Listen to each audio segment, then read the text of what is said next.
Rugby is a game of heart, strength, and pure grit. But even among the toughest, one name strikes fear like no other.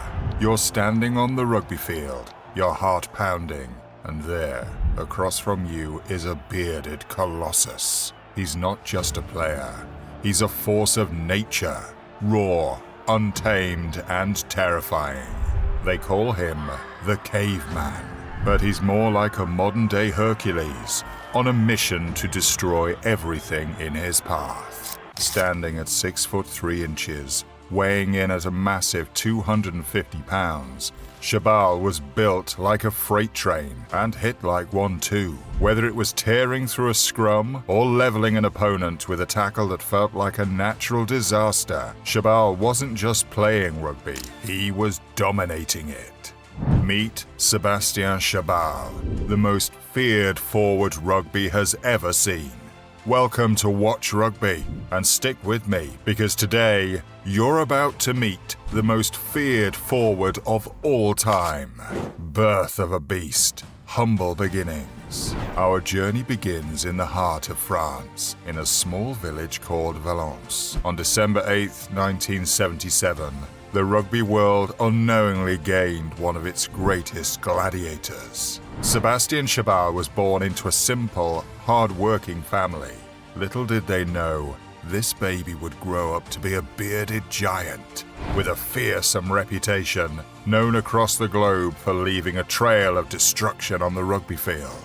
Before Chabal was the fearsome caveman, he was just a young boy in a small town, with dreams as big as his frame. And like many others from modest beginnings, he worked hard, not on the field yet, but in a steel factory. Imagine this, a teenage Chabal grinding metal and shaping steel. It's no wonder he later became a human wrecking ball. He was practically forged in fire. But Chabal's true calling wasn't steel, it was rugby. And at the age of 16, he decided to make a brave leap into the sport, throwing all that hard-earned muscle into tackling and rucking. It wasn't long before his name began to circulate among local teams. There was something about his raw, untamed style of play that left an impression. Breaking through, early career and rise. Chabal's journey started humbly, joining Bourgogne in 1998, a team that would give him his first real taste of professional rugby. Now here's where things get interesting. Chabal wasn't your typical player. Coaches would look at him and wonder, what do we do with this guy? He wasn't the fastest, nor the most technically refined, but boy, he could hit. From the very beginning, he stood out, not just for his size, but for the raw aggression he brought to the game. It was like watching a bear playing rugby, a bear with a grudge against anyone holding the ball. If you were brave, or maybe foolish enough to get in his way, you were going down. Chabal was a wrecking machine, and the rugby world had no idea what was about to hit them. His early days at Bourgogne were a taste of what was to come, but his real breakout came when he joined Sale Sharks in England. Sale Sharks era, the breakout. In 2004, Chabal crossed the channel to join the Sale Sharks in England. It was here that Chabal would explode onto the international stage and become something of a cult hero. Picture this, a Frenchman with a wild beard, joining a team in England, and instead of being the odd one out, he became the fan favorite. And it wasn't just the fans who loved him.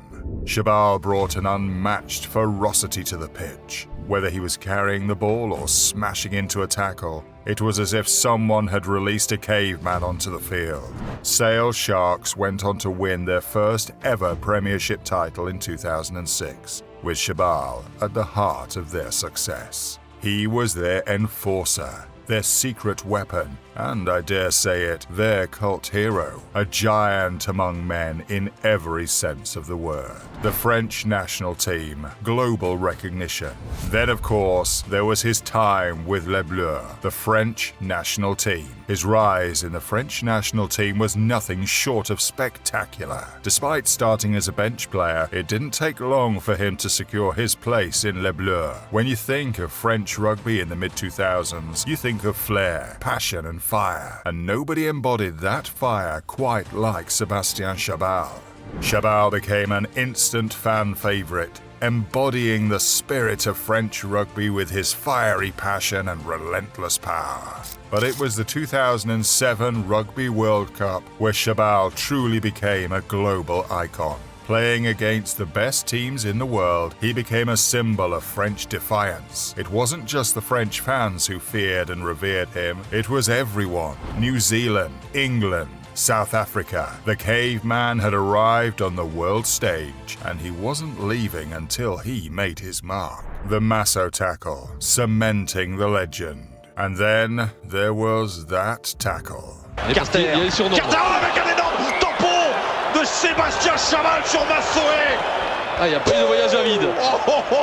Et puis alors, dans le match, il avait fait quelques fautes de main, mais là, il s'est rassuré.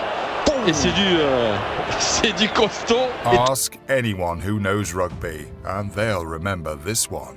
Chabal hits on New Zealand's Chris Masso during the 2007 Rugby World Cup. It wasn't just a tackle, it was an annihilation. Masso went flying, and with that single hit, Chabal's legend was sealed forever. That tackle was heard around the world, literally. It was the kind of moment that makes you sit back and think, did that really just happen? And for poor Chris Masso, well, let's just say he probably had flashbacks every time he saw a guy with a beard for the next decade off the field. The caveman with a smile. Now here's the twist. Off the pitch, Chabal wasn't the snarling, fearsome creature you'd expect. In fact, he was kind of the opposite. Charming, funny, and even a bit of a softie. The guy did shampoo commercials for crying out loud. Can you imagine? The caveman promoting hair care. Yep, that actually happened. The same man who terrified opponents was also the face of silky smooth hair. If that's not strange, I don't know what is. And just when we thought we've seen it all, there's a softer, more melodious side to the caveman.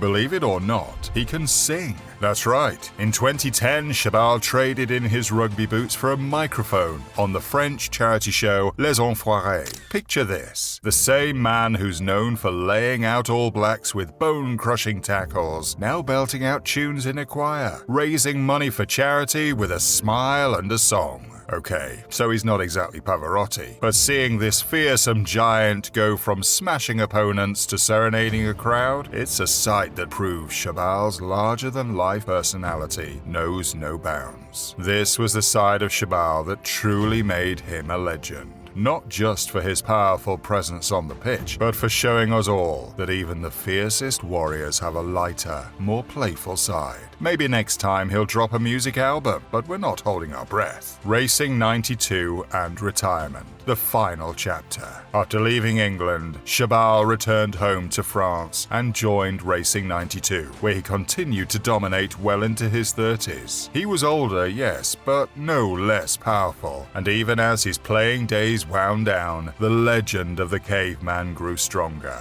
In 2014, Chabal hung up his boots for the final time, but his legacy, that's eternal. He wasn't just a player, he was a force of nature, a walking highlight reel, and one of the most beloved and feared figures in the sport of rugby. Life after retirement. Since hanging up his boots in 2014, Sebastien Chabal has been anything but quiet. The iconic caveman has seamlessly transitioned into a media personality, becoming a beloved rugby pundit on French TV, where his larger-than-life presence continues to entertain fans. Chabal also ventured into business, founding his own sports management company and applying his fierce determination to the entrepreneurial world.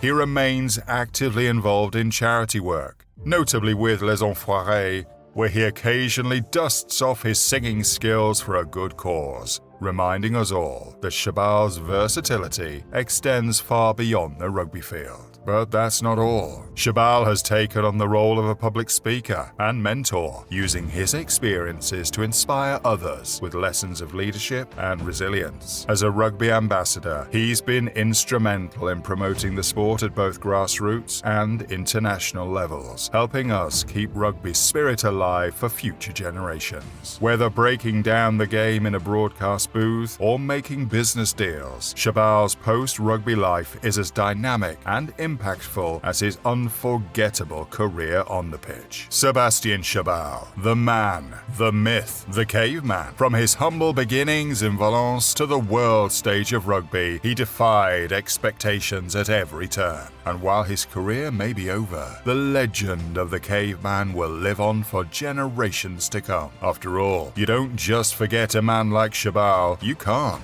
And remember, next time you see a bearded giant with a twinkle in his eye, don't challenge him to a tackle. You've been warned.